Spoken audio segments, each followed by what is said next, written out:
everybody, welcome to the Green Room. We're talking about crypto, Bitcoin 10,000. Usually we're talking in the other direction. And of course, is Elon Musk buying Twitter or is he not? Anyways, so hey, welcome to the show. We're in the Green Room of DisrupTV, and we're going to do some quick introductions in reverse order. Jaime, where are you calling in from? What are we talking about today? Hey, I'm Jaime Meritt. I'm Chief Product Officer at Verint, and we're going to talk about AI, automation, and how it applies to customer engagement. Looking forward to being here. Thank you. Excellent. A never-ending topic of ambient experiences. Alex, where are you calling in from? What are we talking about? Alex Othmer, co-founder, executive director of Guardian Revival, a nonprofit that supports veterans. Today we're going to be talking about mentorship, teamwork, high-performance teams, aligned lines, and the race across America. Oh, the Ram. Ram is back. Rhonda, where are we calling in from? What are we talking about today?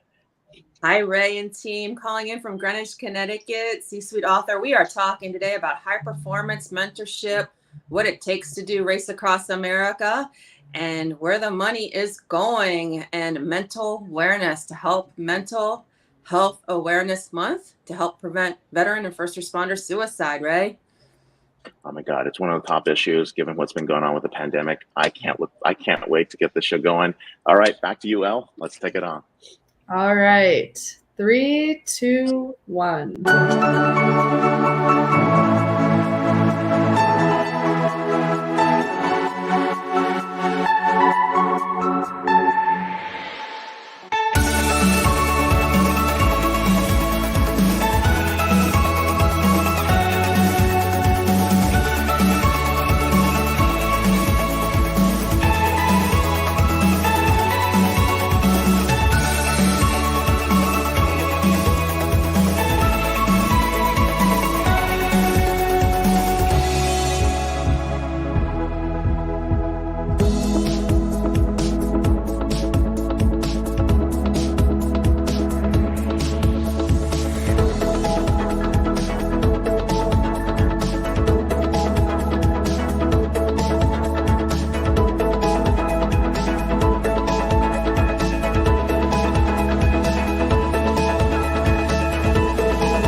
Hello and welcome. Thank you for joining us on DisrupTV. My name is Vala Afshar. I'm the Chief Digital Evangelist at Salesforce and your co-host for the next hour.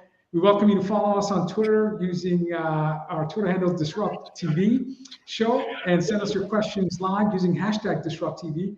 And Ray and I and our distinguished guests will try to answer you in the next hour. It's my pleasure to introduce my co-host Ray Wang. He's the founder, CEO of Constellation Research.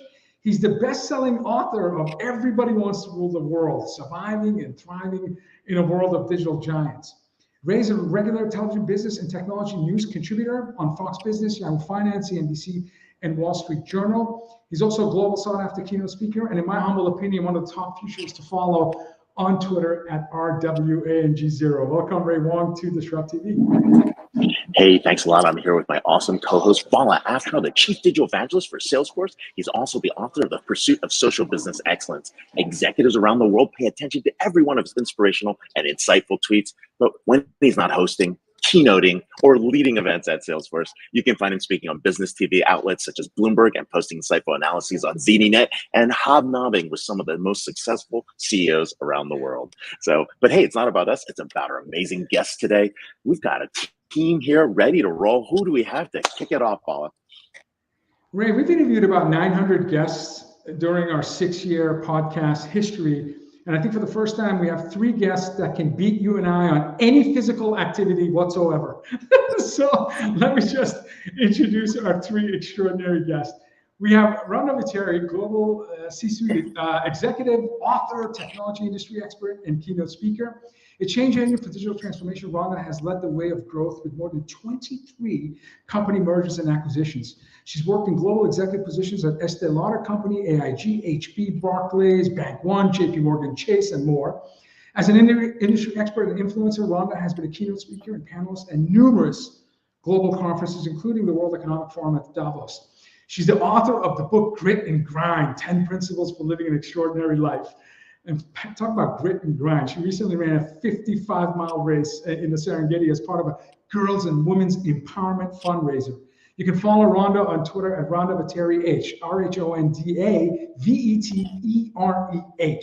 Welcome back, Rhonda, to DisrupTV. Thank you, Vala. Thank you, Ray, for having us. It's our pleasure. And our next two guests, and hopefully Monty will join us, we're delighted to have Alex Othmer, founder and executive director of Guardian Revival.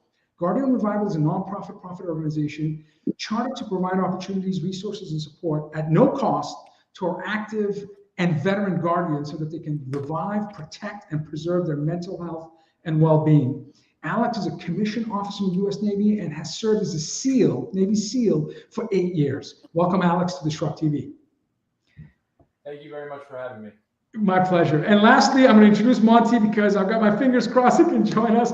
Monty is president of the Full Monty. Monty is a former U.S. Navy SEAL with 11 years of military service, multiple deployments to Afghanistan. His last mission in Bosnia completed his SEAL team career. For the past 5 years, Monty has passionately supported the veteran community through nonprofit organizations. As Vet to CEO and Higher Ground, he runs his own consulting business and hosts 2 podcasts, Vet to CEO and 1 Mile. Rhonda, Monty, and Alex have brought together an incredible team to cycle across America in support of a cause that is deeply personal and meaningful to them, stopping veteran suicides. Welcome, Monty, at some point in the next 20 minutes. So thank you all for joining us. Thank you, Vala. Our pleasure.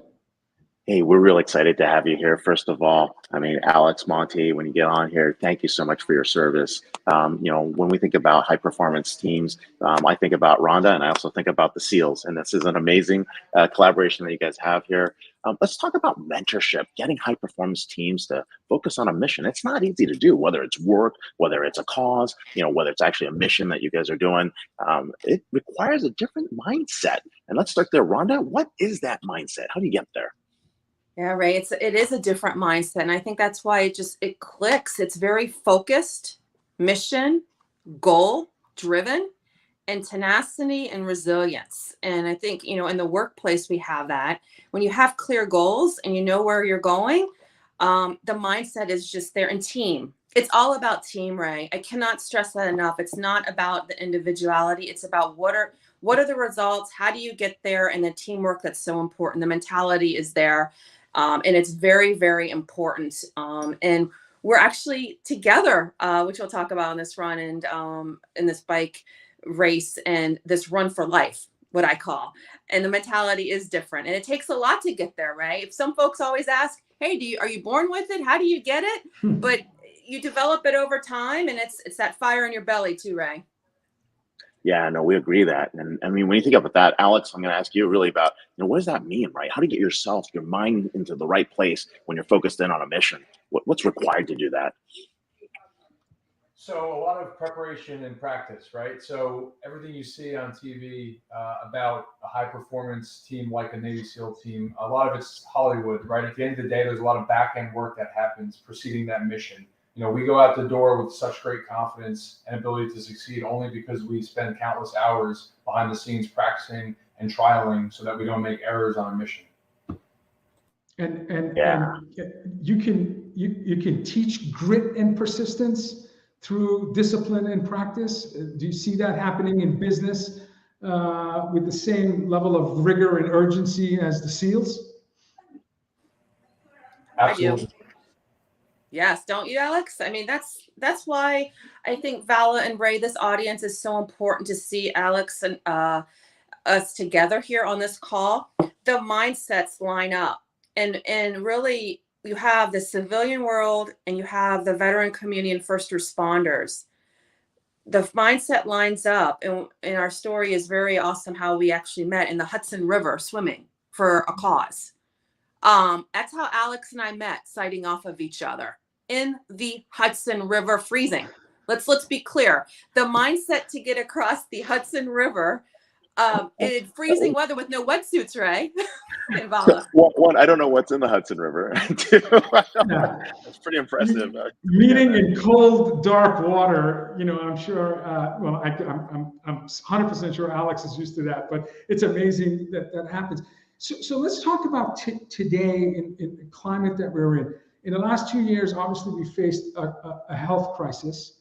Yes. Millions lost their lives. All of us have known family, friends, colleagues that unfortunately were unable to make it through the last 2 years. It led to an economic crisis, which certainly is still going on. We can absolutely feel the ripple effect. A climate crisis, fires, storms, floods all through the US and around the globe. Misinformation crisis at the highest levels of leadership, and racial and inequality crisis. So you've got 5 crises concurrently, which has led to a trust deficit. Alex, how do you build a team trust and empathy and caring for each other when for the last 2 years, all of us struggle with all of these crises? Great question. And the first thing I'm going to say is that if you are actually a high-performing team and you have developed a sense of trust and transparency across your team, then that in turn creates a safe space. And that allows us to have these, natural micro cathartic experiences with one another while we're at work, or maybe while we're just talking on the phone after work. So that's, again, talking about teamwork and thinking about trust and transparency are 2 key things. And we can always draw back to that and use that as a grounding point, as an anchor when things get really rough externally. We come back to our team and we can, debrief, whether it's practical, for a purpose, or it's just a talk and exchange ideas and values. Amazing to be able to lead into a team and a community. Go ahead, Ray. No, but hey, I think we would be remiss in not asking, what is this race across America, and what kind of teamwork is required to do that? I mean, I've seen some of the the videos, some of the background calls you guys were on. I saw it earlier. I was like, oh my God, this is totally out of my league. I kind of dropped out. I said, as soon as you heard it's over 3,000 miles, you tapped out. Oh, I was like, can I fly? Ray, we wanted your leadership, Ray. You are needed, Ray. But tell us about the race, and what it is, and what's required, right? I mean, I know you run lots of triathlons, right? Alex, you look like you're in better shape than I'll ever be in my life. But there's something to it, right? Tell us, explain the race, the mechanism of the race, and then how you choose a cause, and then how people can help out as well. So let's talk about that. Sure. So Rhonda? Thank you, Ray. The Race Across America, RAM, RAAM, if you Google it, it is a race. We're racing across America on bikes, one at a time. It's a team of 8, 3,070 miles. Wow. We've created a team, Alex, myself, and Monty. It's called Aligned Alliance, but we are starting in Oceanside, California. We are biking 1 cyclist at a time. We don't know when we'll end. Everyone always says, when will you cross Annapolis, Maryland? Talk about anything coming at you, like in a work environment. What's your business continuity? What's your strategy? What's your hydration? You have to think very methodical, Ray, and prep yourself. Why are we doing this? What's our why? We've teamed up. Alex, the funds go to Guardian Revival. And why? Why are we doing this? We are on a mission, literally, Ray and Vala. Alex, myself, and Monty, we are on a mission to show the world, the civilian, the veteran first responders come together, called Aligned Alliance, literally. If you look at it, you might see A2 as well. And the money goes to Guardian Revival. And folks might say, why Guardian? They can see Alex now. All of his programs, Ray, help prevent veteran and first responder suicide. It's unacceptable. 18 to 20 people, veterans kill themselves a day. I mean, this cause is huge. And the stats, when Alex was actually going over it, and he has started Guardian in 2019, what he has done, I'll let him talk about his programs, I believe in. And I like, you mentioned mentality, how we met as well, and how Monty, I met Monty and mentoring him as Monty. It was the perfect mentality, and not storm, because it's a force, Ray. And we have a huge team. There's 8 riders, there's 17 support crew, all walks of life. And you talk about diversity. We went out and we who wants to help us? Who has a heart? We created a high performance team intentionally. Not that everyone's type A, don't get me wrong on this, but we've actually built it just like you would build in a corporate world, right? And all the money goes towards a great cause that I believe in. And Alex, I believe in him. And I just want the world to see, Alex here, and thank you, Ray. And this is hard. I'm a rider. I'm actually one of the riders. right? So we're not just talking about it. Alex, the back-end strategy, the con-op, as he calls it, all the strategy books, Vala, that we would talk about in the boardroom, we have hundreds of pages of playbooks of our contingency plans, risk mitigation.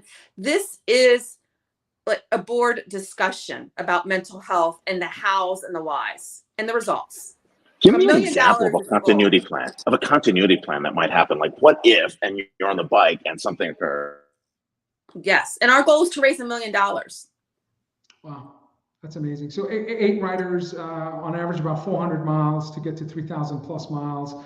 Alex, how are you leveraging, companies when they put a strategy together and contingency plans, for example, in a rider being injured or repairing a bicycle along the way? How are you leveraging technology to maintain continuity and keep the team connected, motivated, and inspired to finish this incredible journey?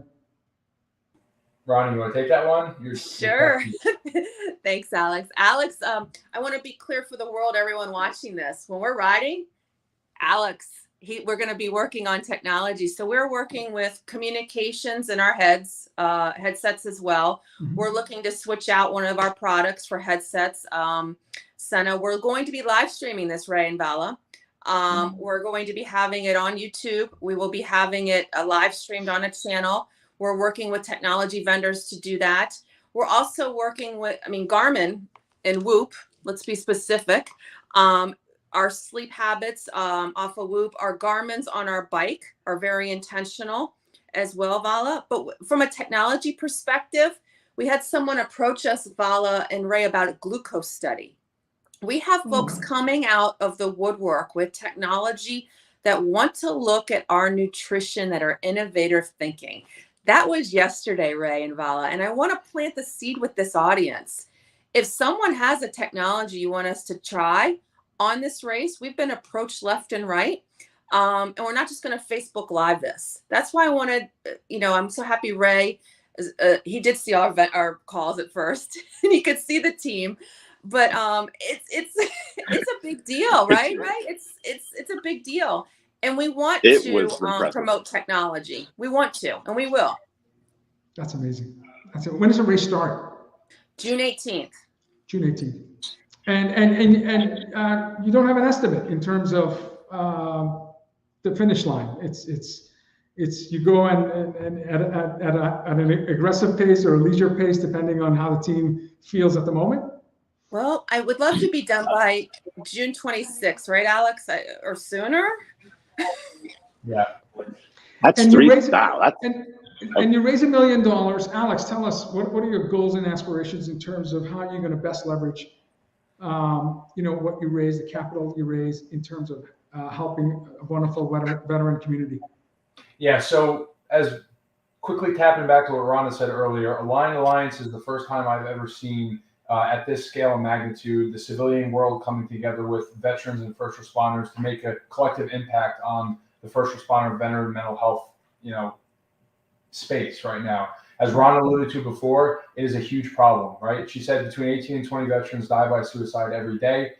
Veterans between the ages of 18 and 34 are 3 times more likely to die than their non-veteran counterparts, and more first responders die by suicide than in the line of duty every year. So if that doesn't resonate well with people, I don't know what else to say, but we have a duty and obligation as civilians, as veterans as well. I've been there and dealt with my own mental health issues to address this problem. The VA is doing everything they possibly can, but they are a bureaucracy and they are a government organization right now. So they are the largest healthcare system in the United States. However, they have yet to crack the code on addressing this mental health epidemic. So fast forward to Aligned Alliance banding together from civilians, first responders, vets from all walks of life coming together to do this race, raising $1 million. That $1 million is going to get funneled directly into our programs. We're a 501c3, and our focus is to provide these services to our first responders and veterans. We have a dog program. We provide both service and companion dogs to veterans and first responders at no cost. We have an outdoor recreation program where we're hiking and doing other structured outdoor activities in the Hudson Valley region of New York as a means of therapy. We have an equine program right now that we just stood up earlier this year. And we also have a music therapy program where we're playing music across the country, sending veterans out on retreats and also getting their music produced in a public setting and getting it out on Spotify and other platforms. So all that money that Rhonda Alliance is raising is going to fuel those programs, and we have great aspirations to affect thousands, and if not tens of thousands of veterans over the course of the next 2 years while using that money. And Vala, it's so what Alex has done is just so, I mean, it's just, I want the world to know it, and thank you for having us, but we're not going to stop. This is a huge issue, and this is just one event that we're going to do. We have multiple things that we're going to be doing to continue this, because as we all know, mental health is a problem, even in the civilian world, and we need to have those conversations. So if anyone even just walks away, Ray and Vala, knowing that we're acknowledging it, knowing that executive leaders in the civilians and veteran community have come forward to actually do something about it and not talk about it and suffer on this bike. We could get in accidents. There's a lot of things that can happen here. Talk about contingency planning. Sure. That we've been heads down focused on this. We're not going to stop. We're going to continue it. And you can sense our passion, Alex and myself, and I wish maybe Monty will join, but I just want everyone to walk away and say, how can we help? How can we put technology in Ray and Vala, NFTs? Where can they go? Where can they go? Where can folks go to help you out, Rhonda, Alex? So what site should they go to, real quick? AlignedAlliance.org. Okay, alignedalliance.org. Alignedalliance.org. Okay, cool. Hey, Rhonda, Alex, Monty, and Spirit, thank you so much for being here, and good luck. We're looking forward to seeing that. I think one of our colleagues will be out there in Oceanside to watch it kick off. So take care. Thank you so much. Thank you, Happy Alex. Friday. Thank you, Rhonda. Thank you. What an important cause. What an incredible effort. Really remarkable, and we will definitely do our best to support the program. Our next guest, Jaime Meritt, is the Chief Product Officer at Verint. Verint helps the world's most iconic brands build enduring customer relationships by connecting work, data, and experiences across the enterprise. Jaime has spent the last 25 years combining his lifelong infatuation, I love that word, for technology with his passion for delivering customer value. Jaime has held a mix of technology and business-focused roles and currently serves as Chief Product Officer. Jaime leads product management for all of Verint's market-leading solutions. Jaime's focus on delivering applications as open modular cloud services to help businesses benefit from functionality that can be deployed in the cloud anywhere in the world. You can follow Jaime on Twitter. He must have been an early adopter at Jmeritt, Jmeritt. Welcome, Jaime, to DisrupTV. I couldn't get Vala, so Jmeritt is pretty cool. Thank you for having me. I appreciate it. Our pleasure. Yeah, we're really excited to have you here. But I mean, we really should talk about your career journey, how you got here, how you got to Verint, more importantly, and really about products. I mean, the passion for products, the passion for customer experience. What drove you there? And let's start with that conversation. Yeah, absolutely. So I guess I would start out with I'm like a proper geek. You can't see everywhere I am, but I'm like surrounded by wires, which is where I feel most comfortable. I think that's really, it's a good comfortable. We're all geeks, Jaime. We're all geeks. I appreciate it. Software is important, right? So I did start out the path that many of us start out, engineering, computer science, electrical engineering, though I still don't quite get circuits. I have a degree in it. Me too.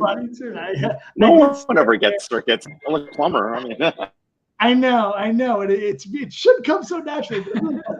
But software, I've always lived and breathed software. It always kind of made sense to me from when I was very, very young, and I started kind of coding in like BASIC. I'm old, so what was in those days. Let's not even talk about it. At least I'm not talking about punch cards. Trapping logo. Logo, please, logo. I could do amazing things with logo. So anyway, obviously, I started as a geek. I remain a geek. I do a lot of geeky things. But it's funny. I always say to my team and my friends, it's no matter what company I join, no matter what job I take, I always end up running product, because at the end of the day, that really is what drives me, what motivates me. So I love technology, but technology has a purpose, and it's to really drive customer value. It can do a million things, but what I really appreciate is that technology can be used to help our customers get to make their customers happy, to drive value for them, to help them make money, to help them make their customers more loyal, etc. So technology without that context just doesn't do it for me anymore, I guess is the way I would say it. So I've had, these different roles throughout my career, technology, business, and I got to see a little bit of everything around the software organization, which is, I really value that because I got to see all walks of life, and I got to choose my path. And when I choose my path, I always choose, running product, leading technology strategy, leading product strategy, and trying to connect what I'm building to what my customers need and how they get value. That's awesome. Well, I'm older than you, but as a double E, I remember Fortran and assembly language and programming DSP chips and C language and so on and so forth. I remember the EEPROMs. I mean, it was it was God. programming those VLSIs. I mean, it was just. I still don't get it, but I spent. We called it Nerd Kit, which was all breadboards across it. Right. Now these virtual stuff. Right, exactly. So that's where you and I started, but now you're working with AI on automation engines called Verint Da Vinci. So talk about the cool swing of spectrum into a white hot space. A technology that will impact every business industry, and perhaps the most important technology of the 21st century, AI. Tell us about this Verint Da Vinci. What is it? What does it do? And it's got a great name. But tell us about the product. So Verint Da Vinci it's almost it's more than a product. It's kind of a moniker for our AI program, right? Sure. It's so Da Vinci is our AI analytics capability. I'm going to take a little bit of a different tack because I find when geeks like me talk about AI, everyone focuses on like frameworks and new algorithms and neural networks because those sound so cool, and they are really cool. But it's there's sort of fundamentals around AI that I think are really important, and we don't, as an industry, spend enough time talking about it. Everything starts with data. Okay, so having that unique data asset, like we have 25 years of customer engagement data, 10 billion interactions a year flow through Verint technology. So I talk to a lot of startups, I talk to a lot of everyone in the industry, and it's like everyone talks about algorithms, but the biggest problem is getting sufficient data that has the right variability, that has the right speed, that has real world data helps drive real world AI, and Da Vinci is about collecting, amassing, and developing AI engines that work on that unique data asset we have at Verint. Those 25 years of customer engagement data that my customers were generous enough to share with us.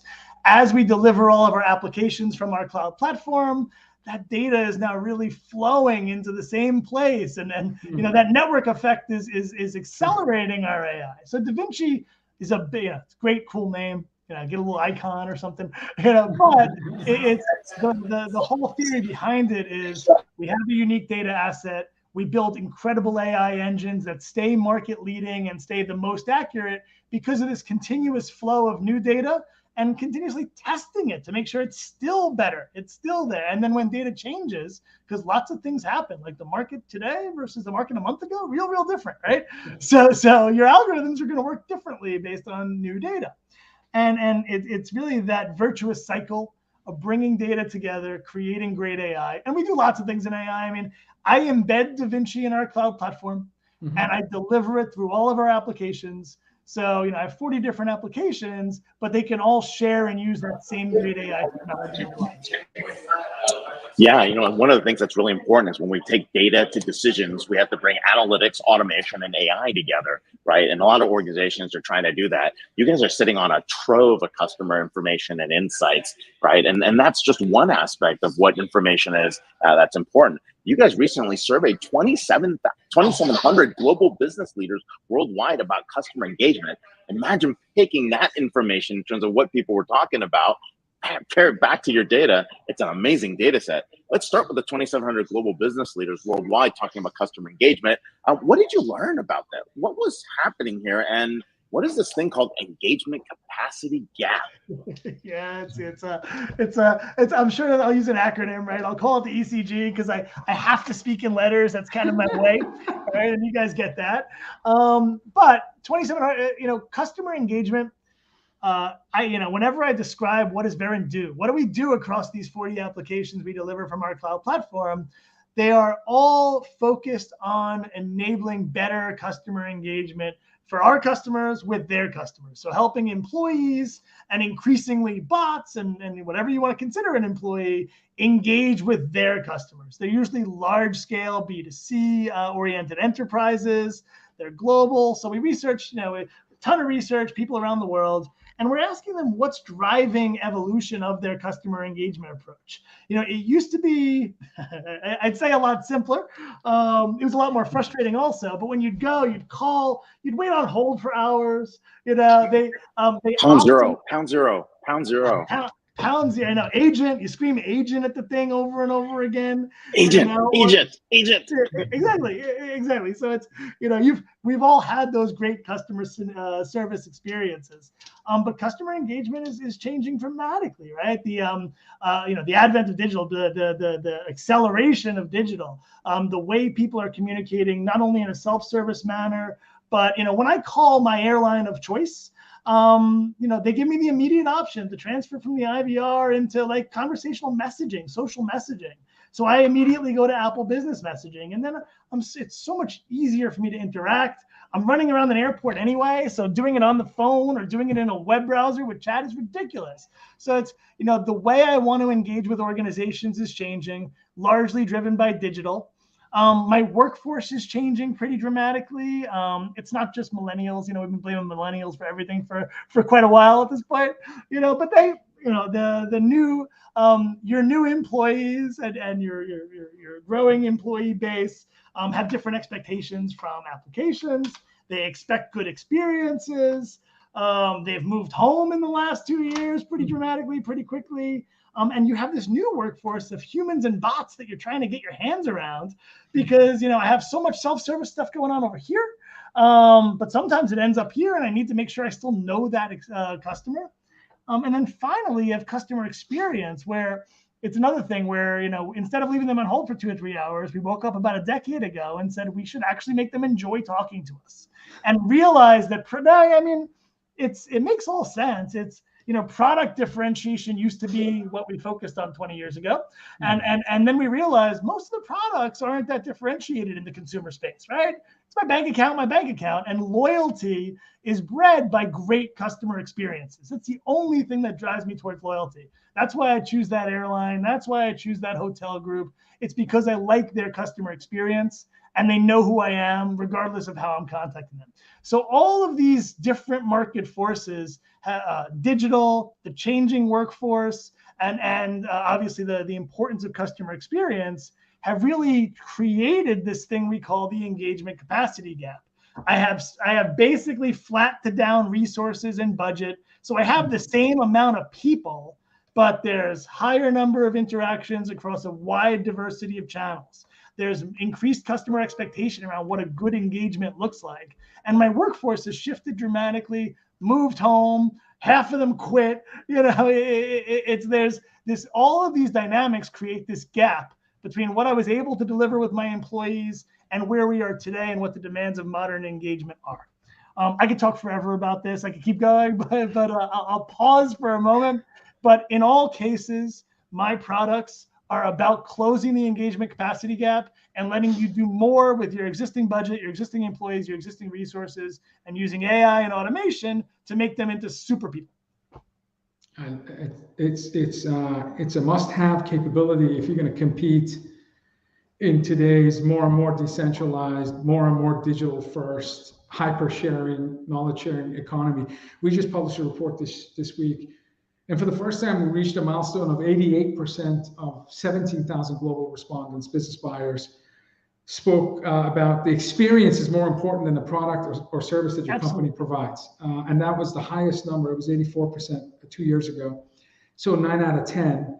Also, on average, there's 10 channels that a consumer uses on average to engage with a brand. So phone, we talked about, but it's social, it's text, it's messaging, it's your mobile app, it's your website, it's your customer portal, it's so on and so forth. So speed, personalization, and intelligence is what you talked about as three important currencies in today's economy. Are all of these technologies, in terms of addressing the ECG, meant to just build your company's anticipatory muscle, so you can anticipate as quickly as possible with the right context? How can I be relevant? What type of what value can I provide in real time at this moment of truth, in order for my stakeholder, customer, partner, employee, community, to be happy with your company, Verint? Is this all about just building your ability to anticipate?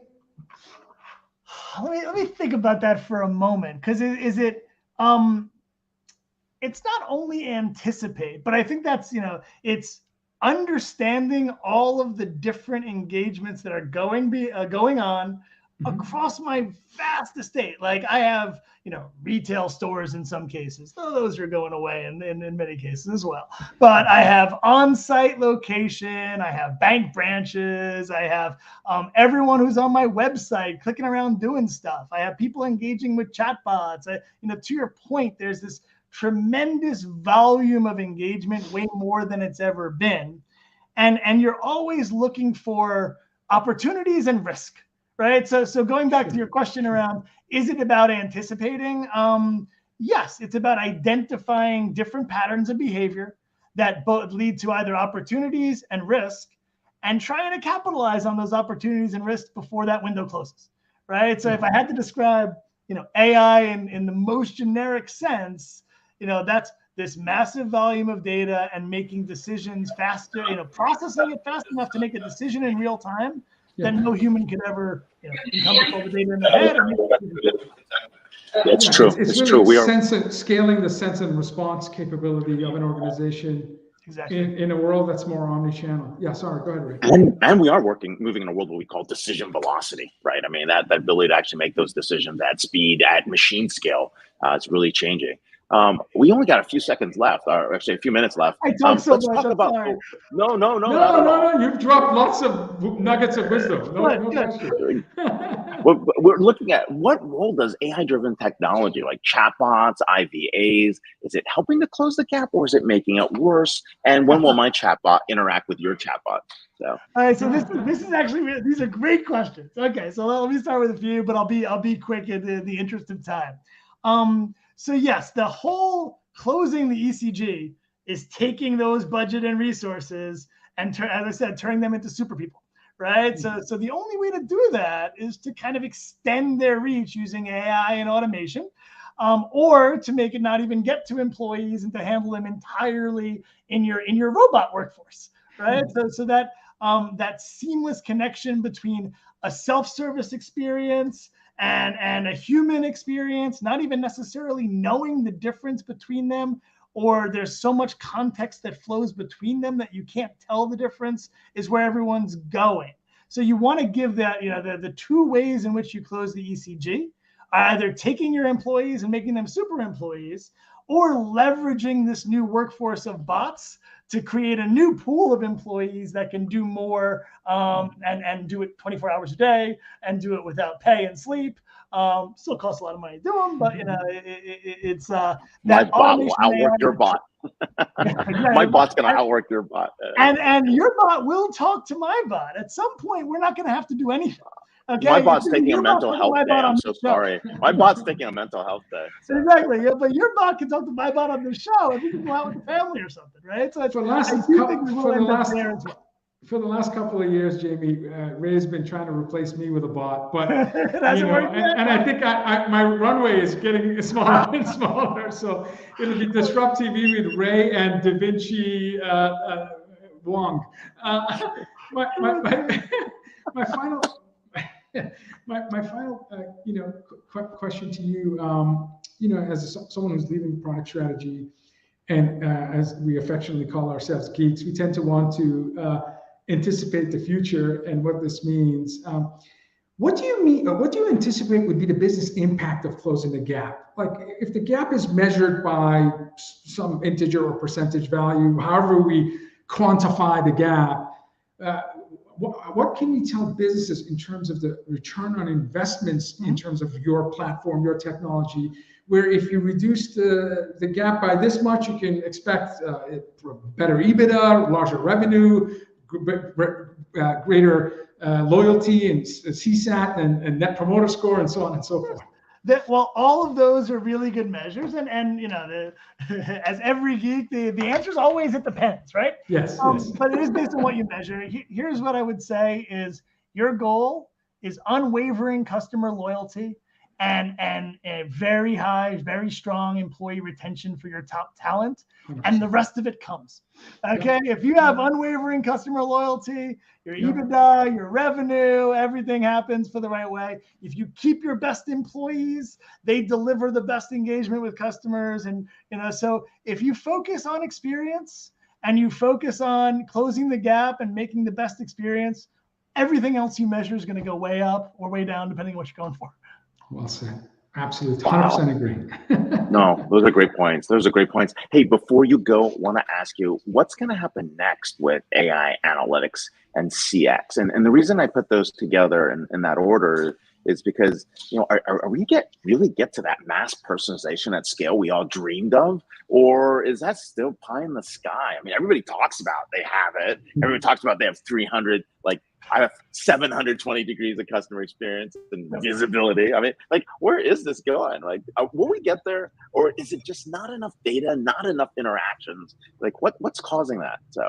So we will get there. We will get there. I'm highly confident that the industry gets there, that you get more predictive, but it's not magic. Right? There's no magic here.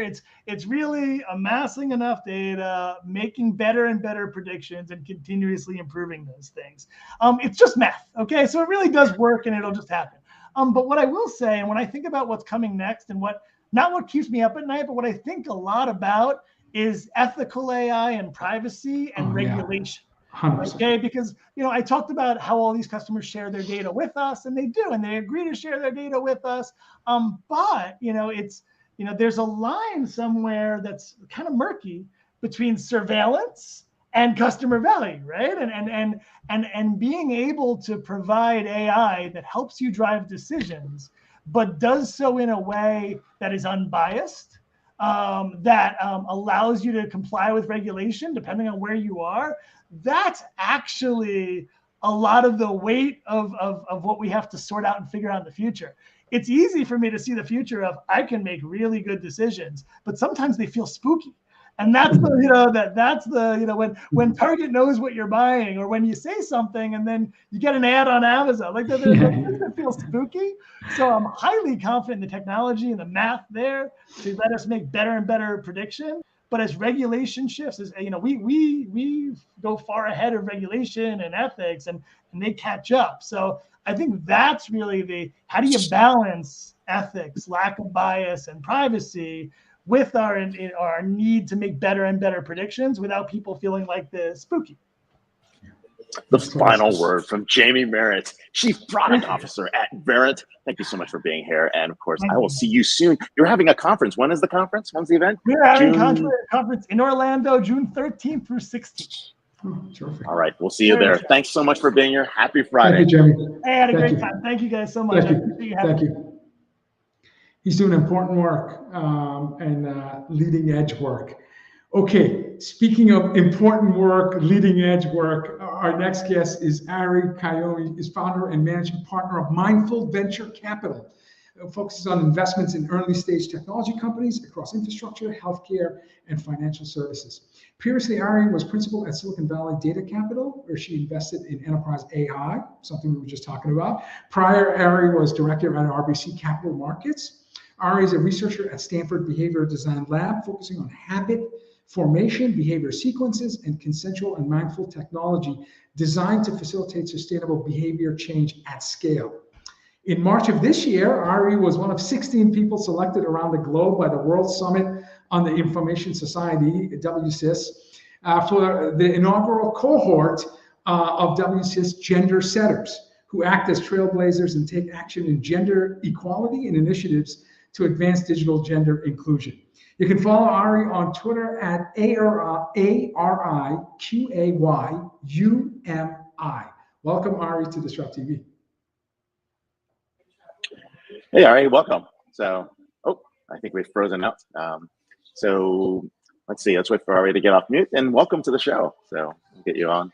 And one of the interesting things about Ari is she's been working when she was at Stanford, working with the legendary BJ Fogg, and so working on behavioral design. So I think we're frozen here on the access. So, but it's a lot of the behavioral design concepts are things that we've been seeing in terms of markets. And so I thought that was kind of very interesting, and we brought her on the show, and we're bringing in. I think we're still in frozen mode, so hopefully we can do something. I like get her back on. I like the rug behind Ari's on the wall. That's pretty cool. Yeah, no, we definitely have some great rugs out there. Let's see if we can bring her back in and get her on to the show. But hi, Ari. So you might be on mute. You're on mute. Let's get you unfrozen and mute. So bottom left should be control panel, and you can unmute, and hopefully you can see that and pull that. Hello. There you go. Welcome. We're good. Ari, can you hear us? Yeah, you're good. Yeah, you're good. Okay, so you can hear me your now. video's a little bit frozen. Yes, but we can hear you. So keep talking. Okay, I think that my computer is freaking out or something. No it problem. happens often to Ray totally and myself. Sorry, guys. It does. Okay, are we good? Can you guys hear me now? Okay. Yes. I can hear everything that you're back. saying.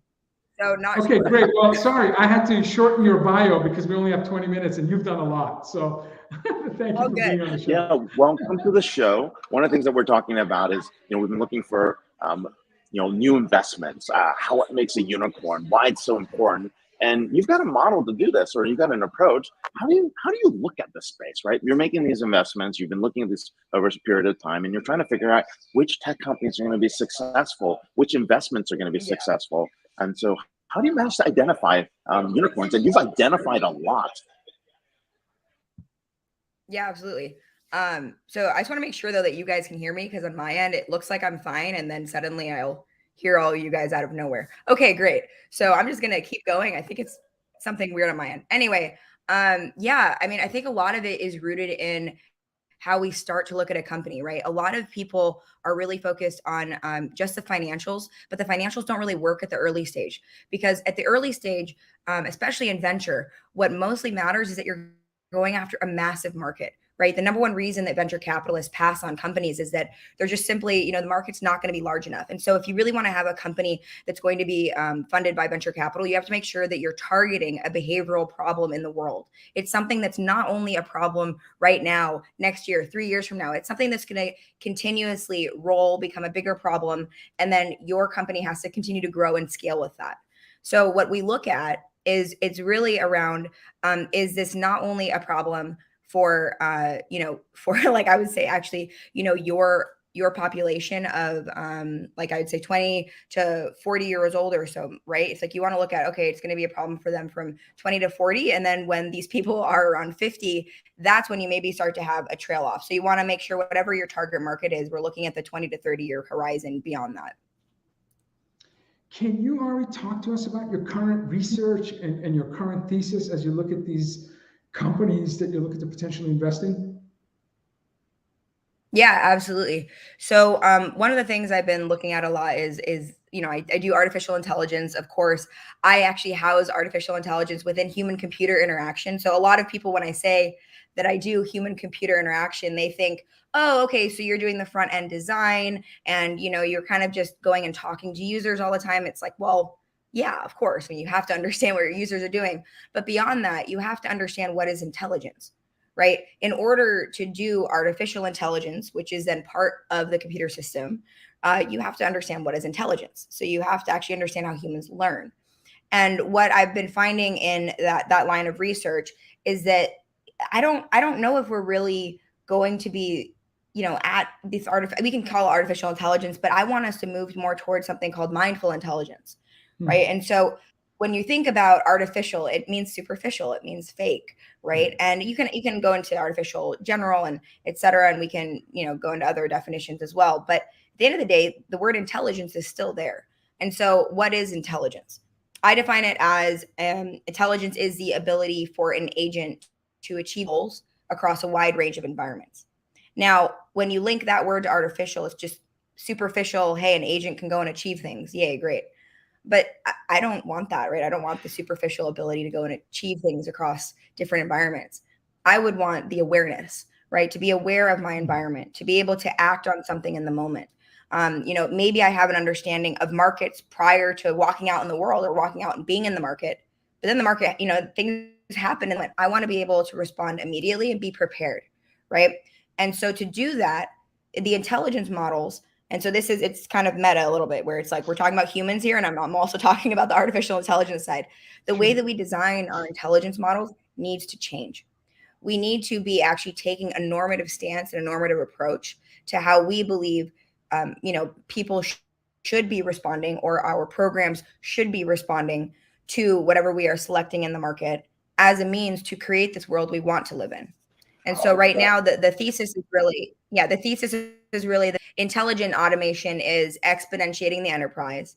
And as we are automating away this intelligence, we have to decide what intelligence we want to automate away and which other parts we want to expand on, which other parts we want to double down on. That makes a lot of sense. So as we develop this approach of autonomy and automation and cognitive download from a person to an algorithm or piece of software, be mindful of, for example, is this creative work that's being migrated? Is this repetitive, mundane work? What are the biases that go into it? I guess ultimately, do the models just are today anemic of context?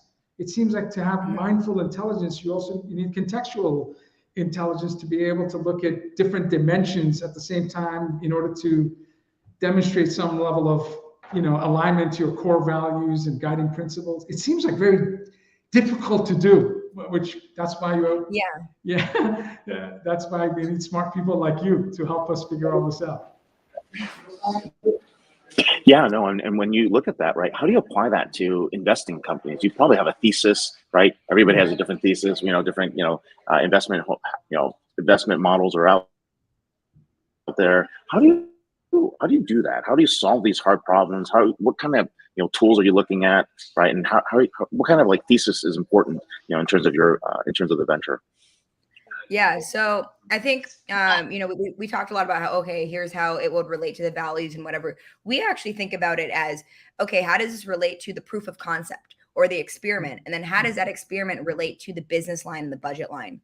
Right. At the end of the day, my experiments are not going to be relevant if they're not creating wealth and or saving more of a cost to the system. Right. What I want to do in the thesis of the firm, right, is we want to make sure that any kind of effort that we're putting out, we're getting more reward as a result of it, because that is true innovation, is when we put in the same amount of work and we're getting more of a product from it. Right. So a lot of what we do is we'll be, working, whether that's in the lab or, or when I'm working with founders, it kind of actually translates directly is I'm working with them to solve the problem and define the problem. Most people define the wrong problem. Right. And so then by looking at, here's the current problem you're solving. Here is what everyone else has previously said. This is what we want to do to solve it. Where are the gaps in that? Then we price it looking at here is, what different units are willing to pay for it. And then the part where it's really important, most people miss this step, is again, you have to look at not just right now, but what do the business units want to price this over time. And this is where the NLP comes in, actually quite drastically, is that people refer to different business units and business lines of funding with very different words. So I could walk into a meeting and say, hey, you know what? I'm an artificial intelligence company doing XYZ. But this company refers to artificial intelligence as human resources. So the fact that I used AI means that I'm not going to get funded. But if I had just said that I am a human resources solution, I actually would have been funded. Wow. So, by applying, I guess I would say NLP, we are able to more easily map how people are representing their world to, how we present our world to them.